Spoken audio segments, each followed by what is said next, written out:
Hello नमस्ते welcome to my mini vlog of 75 days weight loss challenge. आज चाहिँ मेरो डे 19 हो। हिजो पनि हालेको थिएँ मैले डे 18 हिजो 23 फेब्रुअरी। तर हिजो खोइ के भइरहेछ मेरो खाली कम्युनिटी भ्यालेन्समा जान्छ अनि डिलिट हुन्छ कि भिडियोहरू। हिजो पनि डिलिट भयो। सो बिहान चाहिँ 12 बजीतिर मैले आज खाना खाएँ। खानामा थोरै च्याख्ला साग अनि गेडागुडी लिएको थिएँ।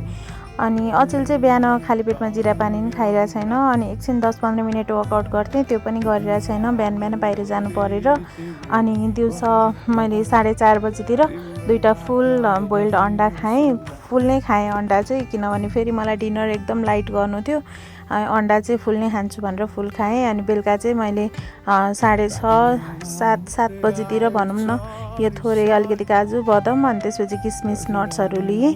औषधि खानको लागि नि मलाई बेलुका चाहिँ केही न केही खानै पर्छ कि, त्यही भएर मात्र हो। Okay bye, see you tomorrow.